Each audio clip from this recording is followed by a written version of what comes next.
So let's dive into one of the most explosive, most transformative decades in American history, the 1960s. I mean, this was a 10-year pressure cooker that would completely reshape the entire country, a time of incredible hope and just brutal conflict. Let's get right into it. The thing you have to understand about the 60s is that it was a story of pure contradiction. It kicked off with all the promise of a brand new generation, but it ended with a nation that was just fractured by war, by protest, and by assassination. And that tension, right there, that clash between hope and reality, that's the key to understanding everything that happened. All right, so the decade starts with this feeling of vibrant, almost electric optimism. And it's all embodied by the election of this young, incredibly charismatic senator from Massachusetts, John F. Kennedy. His win really felt like a changing of the guard, a whole new way of doing politics. What's so wild about the 1960 election is how it became a major turning point for the media's role in everything. For the very first time, the presidential debates were on TV. And look at this comparison. On screen, you had Kennedy, cool, calm, confident. And then you had Richard Nixon, who looked sick, he was sweating, he just looked uncomfortable.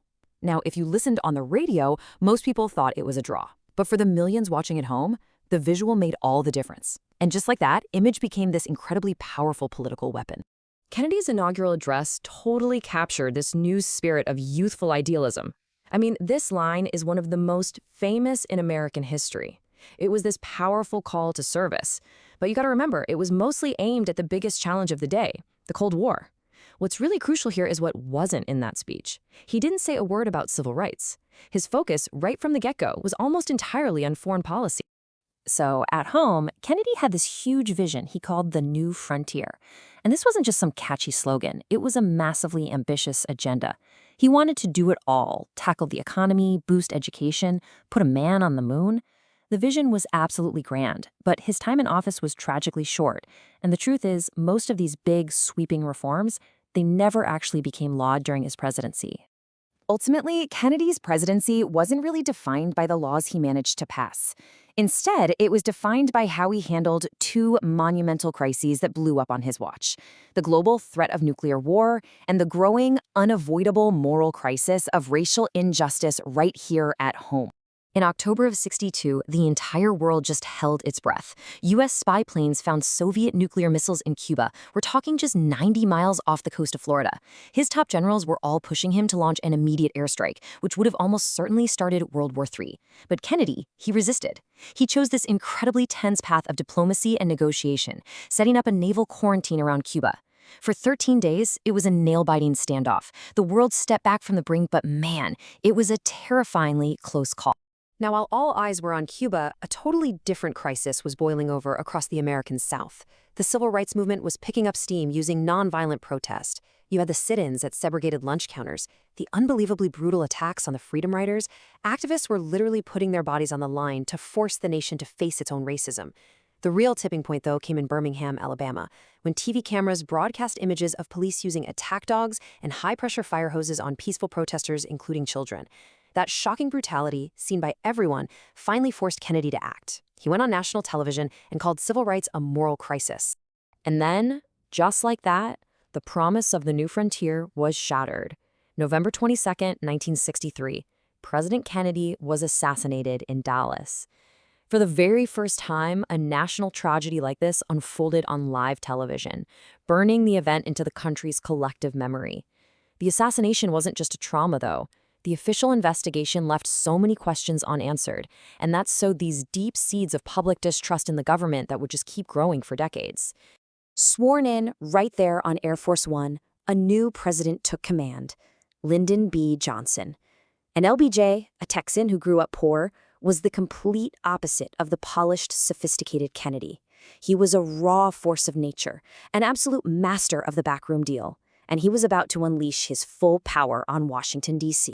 So, Johnson had this secret weapon that was basically a legend in Washington.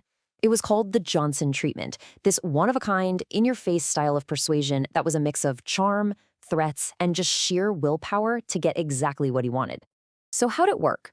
Well, first, Johnson was a big guy, 6'4", and he would use his size to physically intimidate you, getting right up in your personal space.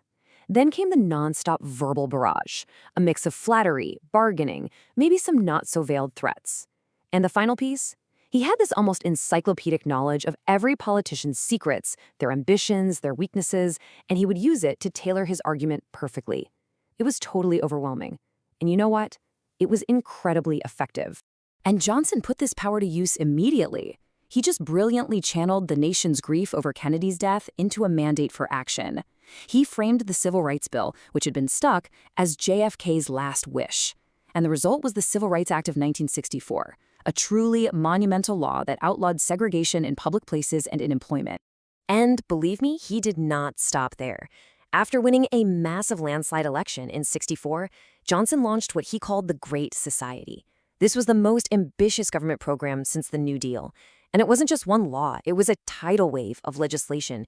It created Medicare and Medicaid, giving health care to the elderly and the poor. It passed the Voting Rights Act of 1965, which finally put federal power behind protecting black voters. It reformed immigration, poured money into education.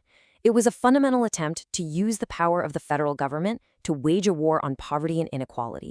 But, and this is a huge but, even as the Great Society was making this historic progress, two powerful forces were starting to rip the country apart. The first was a war in Southeast Asia that was escalating incredibly fast. And the second was a dramatic change happening inside the civil rights movement itself.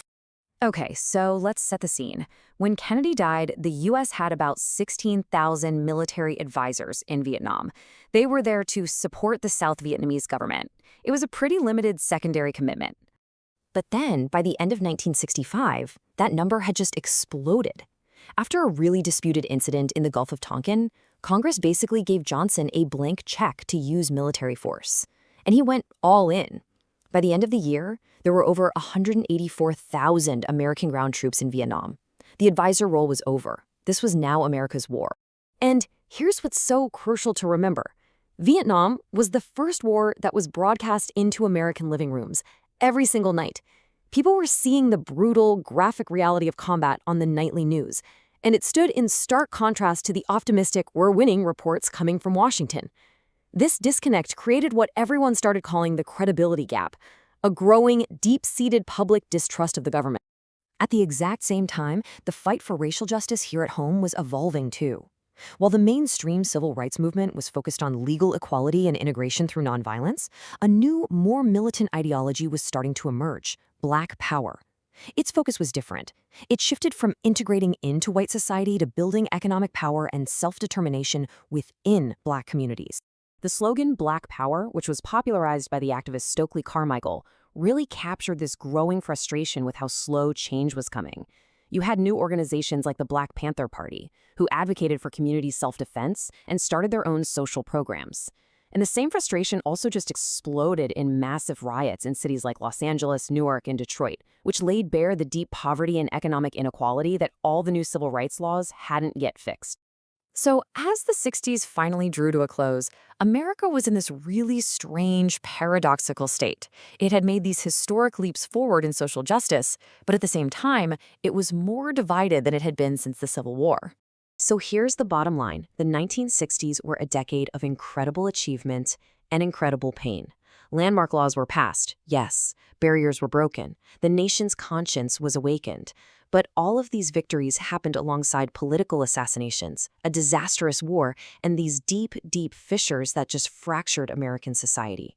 And that really leaves us with a final question, because the debates that define the 1960s, the arguments over war, over racial justice, over the proper role of government, they never really went away, did they? So the question for you is, how do you see the triumphs and the traumas of that decade still shaping our world today?